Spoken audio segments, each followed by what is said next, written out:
Exercise number 7.8 question number 2।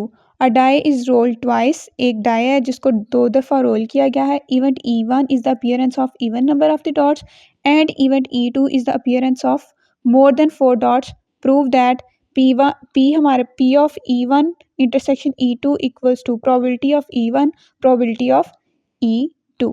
Solution है when a die is roll twice, जब हमने die को कितनी दफ़ा 2 दफ़ा रोल किया। द पॉसिबल आउटकम्स आर, तो जो हमारे पास आउटकम्स आएंगी वो सैम्पल स्पेस क्या बनाएंगी, S इक्वल्स टू, ये जो सारा सेट फॉर्म है ये हमारे पास एक सैम्पल स्पेस बन रही है, which implies N of S equals to 36। अब लेट करें E1 equals to event of appearance of even numbers of dot equals to. अब आपने इनमें से वो इवेंट देखने हैं जिनमें आपके पास इवन नंबर आए होंगे। इवन नंबर कौन से नंबर्स होते हैं, जो 2 पे डिवाइड हो रहे हो।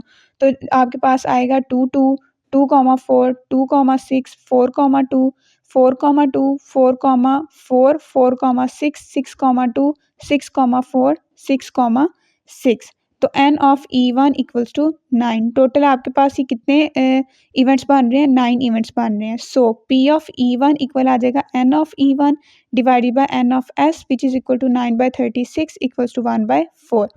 अब लेट करें E2 इक्वल्स टू, उन्होंने हमें बताया हुआ है कि E2 कौन सा इवेंट है। E2 equals to event of appearance of more than 4 dots equals to.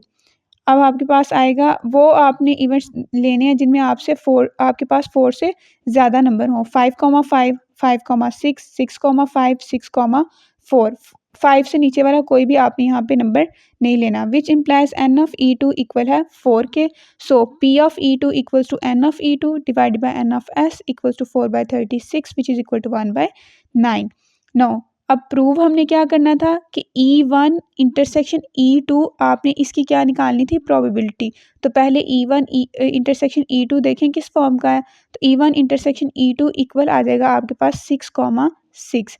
ये किस तरह आया, E1 और E2 जो ऊपर आपने इवेंट निकाले थे उनमें आप देखें तो कॉमन इवेंट आपके पास सेम इवेंट कौन सा है, 6,6, तो हमने वो लिख लिया।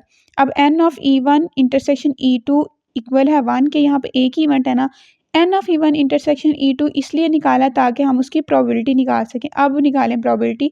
P of E1 intersection E2 equals to N of E1 intersection E2 divide by N of S which is equal to 1/36। इसको नाम देते हैं क्वेश्चन नंबर 1 का। लेफ्ट हैंड साइड हो गई। अब राइट साइड निकालें P of E1 dot P of E2 which is equal to, probability E1 की क्या आई थी 1/4 और E2 की प्रोबेबिलिटी क्या आई थी 1/9 विच इज इक्वल टू 1/36। इसको नाम दे दें इक्वेशन नंबर 2 का।